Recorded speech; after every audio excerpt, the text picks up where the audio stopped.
Hello दोस्तों, स्वागत है आपका अपने यूट्यूब चैनल पेंटो क्लासेस में। और जैसा कि आप लोग प्री का एग्ज़ाम दिए हैं, हम आशा करते हैं कि आपका प्री का एग्ज़ाम अच्छा गया होगा। और आज हम बात करते हैं यूपी पीसीएस एसटीए मेंस के सिलेबस के बारे में। तो जैसा कि आप जानते हैं कि मेंस का सिलेबस 3 पेपर में डिवाइडेड। एक दिन आपका यूपी जो कि आपका जनरल स्टडी होगा, जो कि 50 नंबर का होगा। और उसी में दूसरा पेपर होगा हिंदी का, जिसमें कि आपको अपठित गद्यांश यानी कि सामान्य हिंदी और साथ ही साथ आपको एक निबंध लिखना होगा। तो आप अपनी तैयारी में लग जाइए और चलिए देखते हैं कि आज का जो सिलेबस है वो क्या होने वाला है। तो आज हम बात करेंगे यूपी पीएससी एसटीए की मेन सिलेबस के बारे में। तो जैसा कि आप लोग जानते हैं कि UP PSC STA mains syllabus में आपका जर्नल स्टडी, ठीक है, जनरल स्टडी का पेपर आ रहा है जो कि 50 नंबर का होगा।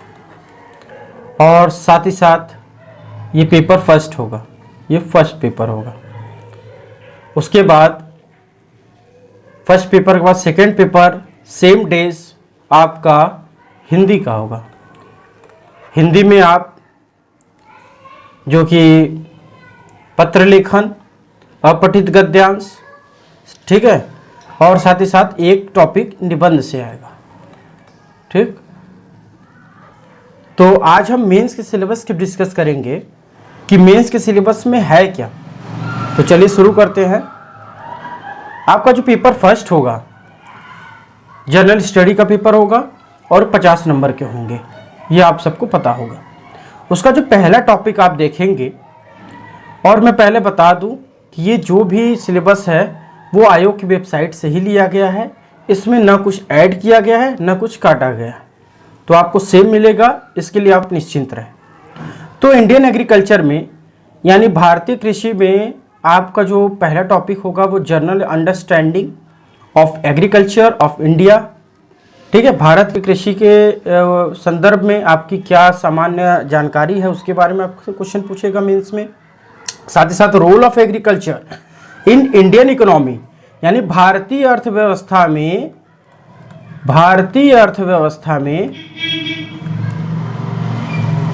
आपका कृषि का क्या योगदान रहा है, ठीक है, या कृषि का क्या योगदान है।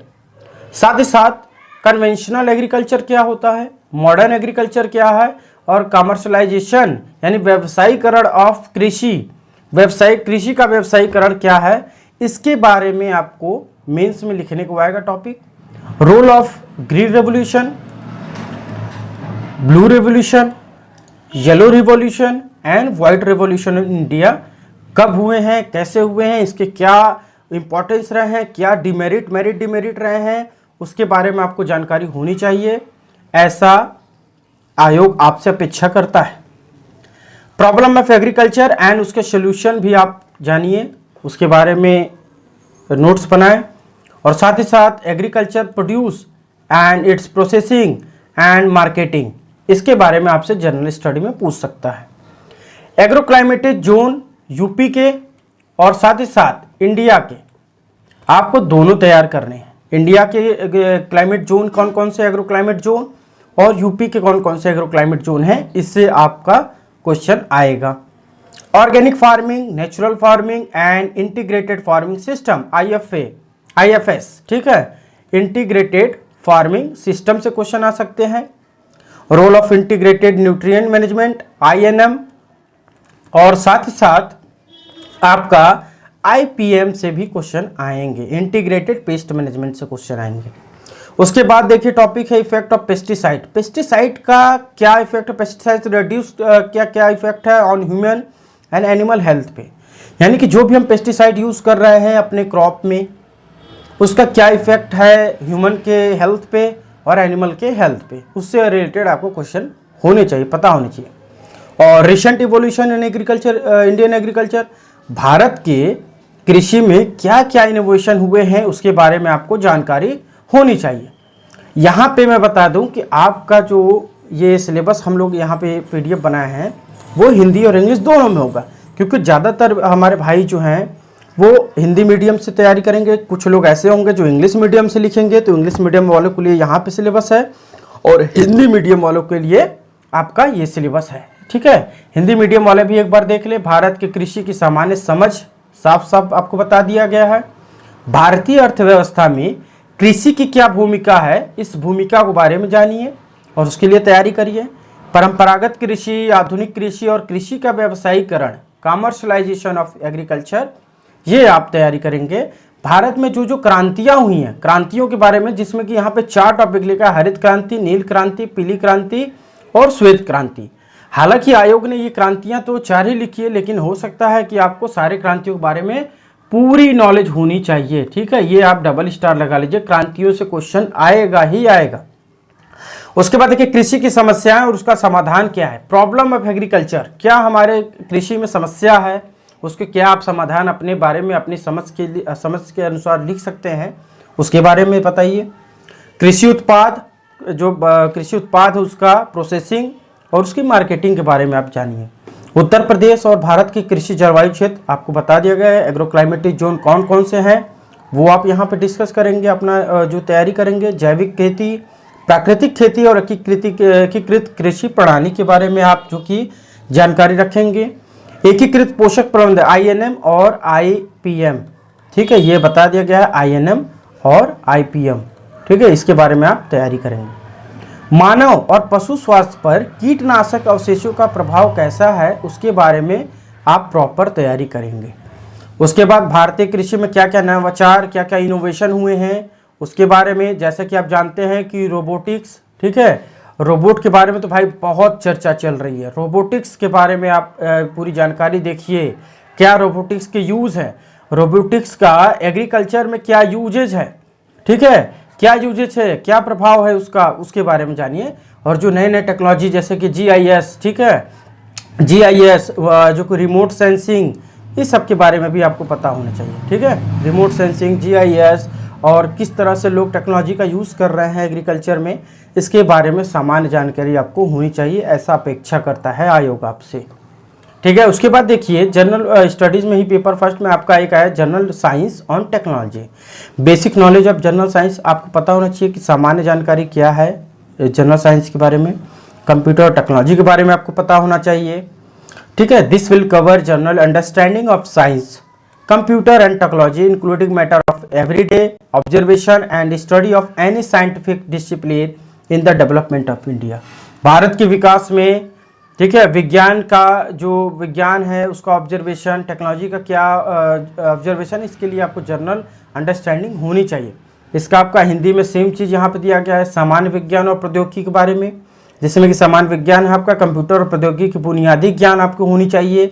इसमें भारत के विकास में किसी भी वैज्ञानिक अनुशासन के रोजमर्रा के अवलोकन और अध्ययन के मामलों सहित विज्ञान, कंप्यूटर, प्रौद्योगिकी की सामान्य समझ आपसे आयोग करता है। आपको सामान्य समझ होनी चाहिए, लेकिन ये मत समझिए कि सामान्य समझ का मतलब बस थोड़ा सा आपको लिखना होगा इसमें। ठीक है, चलिए आगे चलते हैं। अगला जो टॉपिक है उसमें आपसे पूछेगा करंट अफेयर के बारे में। वो करंट अफेयर कैसा, नेशनल और इंटरनेशनल इंपॉर्टेंस के जो भी होंगे वो, और साथ ही साथ आपके गेम भी होंगे। तो गेम के सहित राष्ट्रीय और अंतर्राष्ट्रीय महत्व के समसामयिक मामले से भी आपको क्वेश्चन पूछ सकता है कि हाल ही में कौन सा घटना हुआ है, कौन सा ऐसा टॉपिक है जो जिसके की एक नेशनल राष्ट्रीय महत्व का हो और अंतर्राष्ट्रीय महत्व का हो, तो इसके बारे में आप तैयारी करेंगे। ठीक है, उसके बाद देखिए आपका जनरल स्टडी में ही इंडियन हिस्ट्री एंड पॉलिटी। ठीक है, इंडियन हिस्ट्री एंड पॉलिटी जो भी हमारे बड़े दोस्त, बड़े भाई जो भी तैयारी कर रहे हैं, जो भी सिविल सर्विस की तैयारी करते हैं, वो जानते हैं कि इंडियन हिस्ट्री और पॉलिटी उनका तैयार होता है लगभग। ठीक है, उसके बारे में आपको मेंस में कैसे लिखना है। देखिए आप तैयार होना यानी वनडे एग्जाम की तैयारी करना, साथ ही साथ प्री की तैयारी और मेंस की तैयारी में बहुत डिफ्रेंशिएशन होती है, बहुत अंतर है, जिसमें आपको मेंस में लिखना होता है उसके बारे में। तो general study of political, social and economic of modern Indian history including national freedom movement, national freedom movement में, और जो मॉडर्न इंडियन हिस्ट्री है यानी कि अंग्रेज़ों के आगमन से लेकर के और भारत की स्वतंत्रता, उसके बाद पोस्ट इंडिपेंडेंस, उसके बारे में आपको जानकारी होनी चाहिए। साथ ही साथ पॉलिटिकल, 2-3 चीज़ याद रखिए, आप कोई भी टॉपिक लिखेंगे तो उसमें आपका एक होना चाहिए कि पॉलिटिकल इशू क्या है, ठीक है। पॉलिटिकल का मतलब राजनीतिक क्या उसमें वो हुए हैं, नवाचार हुए हैं, क्या क्या घटनाएं हुई है। साथ ही साथ आप देखेंगे कि सामाजिक भी तो कुछ ढांचे हैं जो कि बदलाव आए हैं, क्योंकि जब आपका पंचवर्षीय योजना आया तो पंचवर्षीय योजना में आपने जाना कि भारत जो है वो कृषि पर, ठीक है, वो कृषि पर काम किया, वो औद्योगिक पे काम किया, और साथ ही साथ उसने क्या किया, समाज सुधार पे भी काम किया है। ठीक है, तो ये आपसे अपेक्षा की जाती है कि आप इस टॉपिक पे अच्छे से पकड़ अपनी बनाए रखें और नोट्स बनाएं और मेंस में लिखने की अच्छी से लिखने की प्रैक्टिस करें। General knowledge of Indian constitution, भारतीय संविधान का आपको सामान्य समझ, सामान्य जानकारी होना चाहिए। पॉलिटिकल सिस्टम इंक्लूडिंग पंचायती राज, पोस्ट इंडिपेंडेंस के बाद जो आपका 1992-93 में पंचायती राज, 73वां 74वां कॉन्स्टिट्यूशन अमेंडमेंट आया या कॉन्स्टिट्यूशन आया, वो जो कि पंचायती राज से संबंधित था, वो नगर निगम से संबंधित था। और उसके बाद देखिए, उसके बाद है पब्लिक पॉलिसी, यानी कि जितने भी सार्वजनिक नीति निर्माण किए गए हैं जिससे कि आम जनता के जीवन में बदलाव हुआ हो, कृषि में बदलाव हुआ हो, उसके बारे में आप जानकारी रखते हैं। ठीक है, तो आप इसको जो कि तैयार करेंगे। उसी का देखिए हिंदी वर्जन यहाँ पे है। भारतीय स्वतंत्रता आंदोलन सहित आधुनिक भारतीय इतिहास की राजनीतिक, सामाजिक और अर्थव्यवस्था की सामान्य समझ आपको रखनी होगी। भारतीय संविधान में पंचायती राज और सार्वजनिक नीति सहित राजनीतिक व्यवस्था का सामान्य ज्ञान होना चाहिए। ठीक है, खास करके कृषि से संबंधित। अगला देखिए जनरल स्टडी में ही आपका ज्योग्राफी एंड इकोनॉमिक्स आएगा। आप जानते हैं ज्योग्राफी कितना इंपॉर्टेंस रोल प्ले करता है एग्रीकल्चर में। ठीक है, तो आपसे ये अपेक्षा की जाती है कि आपको physical, social, economic geography of India, इसमें देखिए फिजिकल में जब आप जानते हैं कि फिजिकल में आपका माउंट आ जाता है, माउंटेन आ जाता है। ठीक है, माउंटेन्स आ गया, ठीक है, रिवर आ गया। ठीक, रिवर के बारे में आप जानिए। रिवर के साथ साथ कई लेक होते हैं, ठीक है, कई सारे नहर परियोजना होते थे। ये सब ज्योग्राफी का कोई जो कि रिलेटेड क्वेश्चन है। उसके बाद देखिए आप इकोनॉमिक ज्योग्राफी की बात करते हैं तो इकोनॉमिक ज्योग्राफी का मतलब होता है कि हमारे यहाँ रिसोर्सेज कौन से हैं। ठीक है, रिसोर्सेज कौन से हैं, और साथ ही साथ हमारे पास खनिज जो संपदा है। ठीक है, खनिज रिसोर्सेज कौन कौन से, खनिज संसाधन हमारे पास क्या है। ठीक है, ये आता है आपका इकोनॉमिक ज्योग्राफी में।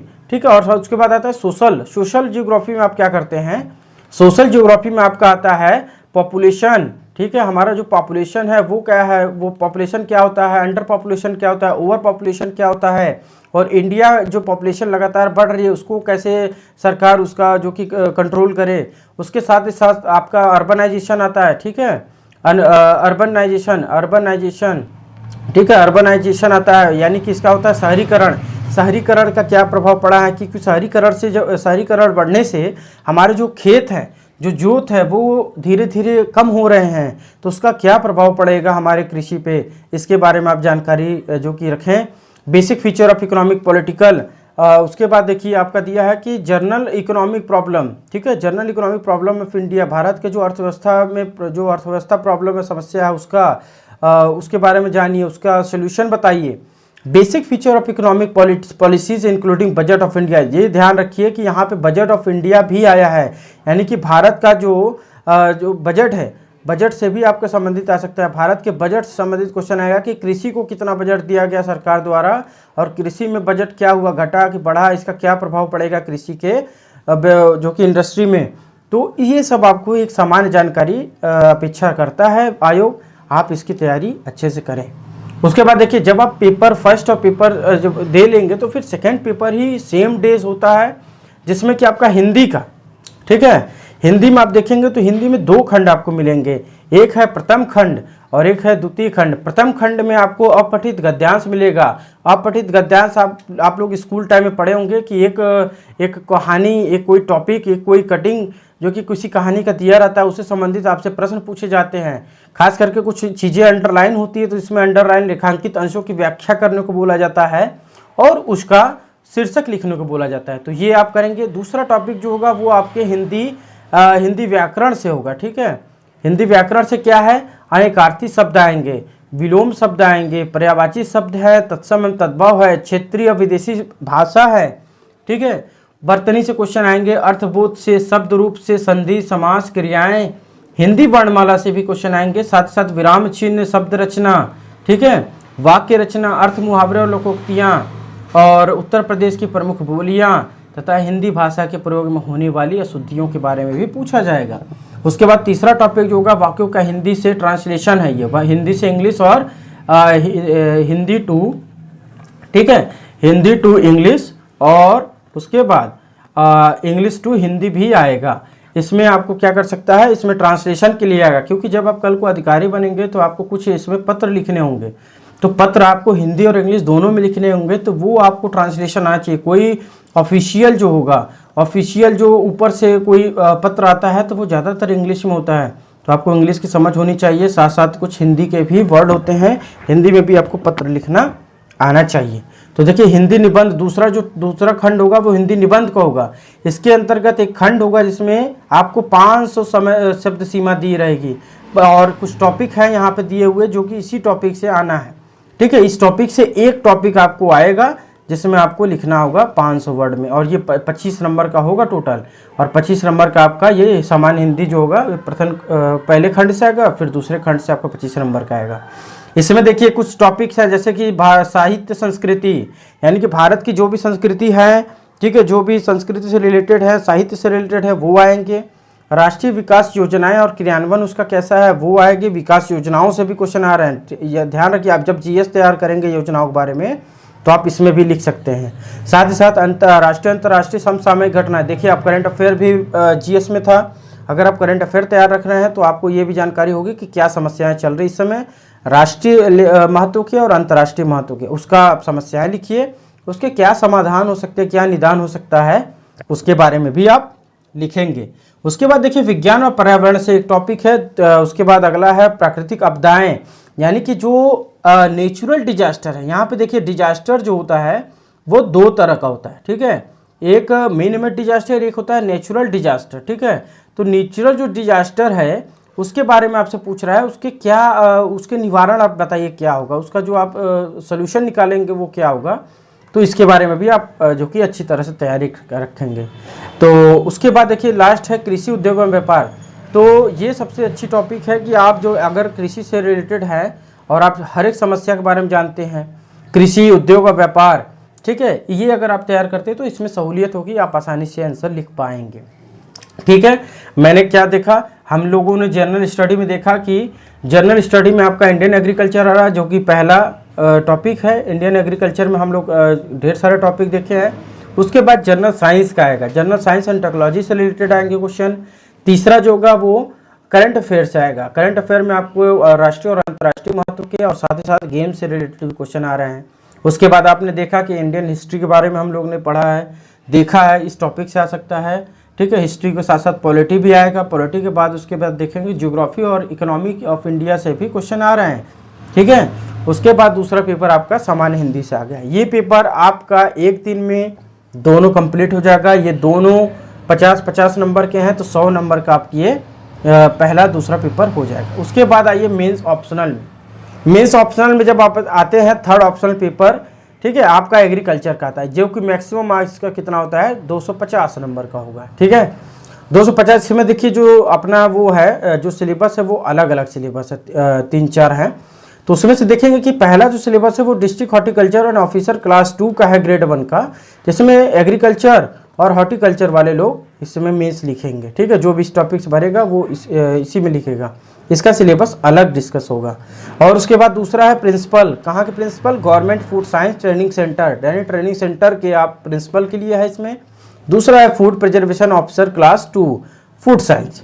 तीसरा है फॉर यूपी, यूपी में एग्रीकल्चर सर्विस ग्रुप बी का ये वो पद है जिसमें कि वेरियस ब्रांच है, ठीक है। इसमें इसी में आपका टॉपिक है एसटीए का, एसटीए वाला जो पद है वो इसी के अंतर्गत है, जिसमें कि ब्रांच अलग अलग है। एक है एग्रोनॉमी ब्रांच, एग्रोनॉमी वालों के लिए, बॉटनी ब्रांच एग्रीकल्चर बॉटनी और जेनेटिक्स एवं प्लांट ब्रीडिंग के लिए, और प्लांट प्रोटेक्शन ब्रांच जो होगा वो प्लांट प्रोटेक्शन वालों के लिए, chemistry branch soil science and agricultural chemistry के लिए, और जो दूसरा है वो agriculture development branch agriculture development के लिए। तो अगर आप चाहते हैं कि इसका भी अलग अलग सिलेबस डिस्कस किया जाए तो आप ज़रूर कमेंट करें, इसका भी सिलेबस अलग से दिखाया जाएगा। और साथ ही साथ मैं बता दूं कि ये जो भी हम लोग सिलेबस यहाँ पे डिस्कस किए हैं ये सारे सिलेबस जो कि ऑफिशियल वेबसाइट से ही लिए गए हैं, इसमें कोई भी अपनी तरह का बदलाव नहीं किया गया, बस हम लोग इसे एक एक अच्छे रूप में, एक अच्छे PDF के फॉर्म में दे दिए, ताकि आप आसानी से इसको जो कि समझ सके और अपनी तैयारी को बेहतर कर सके। यदि आपको इससे रिलेटेड कोई भी ज़रूरत हो, कोई भी आवश्यकता हो, तो आप हम लोगों को ज़रूर कमेंट करें। हम लोग अपना जितना हो सकेगा उतना प्रयास करेंगे कि आपको जानकारी उपलब्ध करा दिया जाए, ठीक है। बाकी देखिए, जो बात की गई है कि आप जनरल स्टडी पेपर की कैसे तैयारी करें, तो जो बच्चा, जो भी हमारे दोस्त, जो बड़े भाई, छोटे भाई हैं, जो पिछले सालों से लगभग तैयारी कर रहे हैं, उनके लिए GS कोई बहुत बड़ी चीज़ नहीं है। आप GS खुद से भी तैयारी कर सकते हैं अच्छे से, ठीक है। GS में आपका जो साइंस टेक्नोलॉजी है वो आपने पढ़ा होगा, करंट अफेयर पढ़ते होंगे, ठीक है। इसका नोट्स बनाइए, प्रॉपर नोट्स। उसके बाद हिंदी आपको पढ़ना होगा। हिंदी में बहुत ही ऐसा टॉपिक नहीं है जो आपने कभी सुना ही ना हो। ये जर्नल जो कि अगर आप हिंदी पढ़े होंगे, हिंदी माध्यम के छात्र होंगे, हिंदी सब्जेक्ट होगा आपके स्कूलिंग में, तो आप इस शब्दों से अवगत होंगे।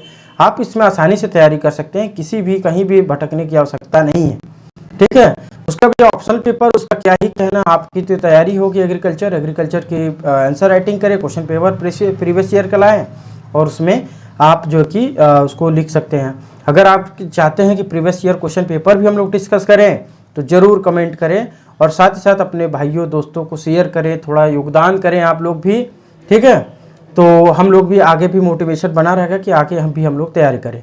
अगर आपको ये PDF, अगर आपको चाहिए PDF या PPT, तो आप जो कि पेंटो क्लासेस ऑफिशियल टेलीग्राम चैनल पे आप जाके जुड़ सकते हैं, वहाँ पे कमेंट कर सकते हैं, तो वहाँ पे डाल दिया जाएगा सभी PDF को, ठीक है।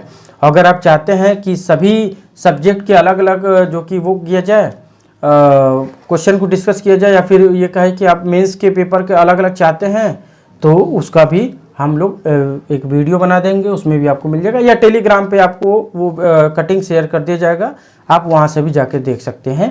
तो जो हम लोग का टेलीग्राम चैनल है वो है पेंटो क्लासेस, ठीक है, ऑफिशियल पे जाके आप कमेंट करें। वहाँ पे आप जब सर्च करेंगे टेलीग्राम पे तो आपको चैनल दिखेगा, ठीक है। उस चैनल पे आइए और वहाँ पे आपको PDF मिल जाएगा, ठीक है। तो आज के लिए इतना ही काफ़ी है।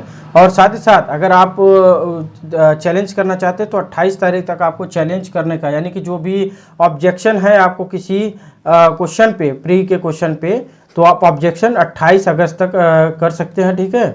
28 अगस्त तक आप कर सकते हैं। ऑफिशियल वेबसाइट पे सारा नोटिस है, और हमने भी एक वीडियो बनाया है जिसमें कि how to challenge the question objection paper, उसको आप कर सकते हैं वहाँ से। उसके लिए सारा निर्देश जो कि दिया गया हमारे अगले नेक्स्ट वीडियो में देख लीजिएगा, और कुछ वीडियो डाले गए हैं वो देख लीजिए।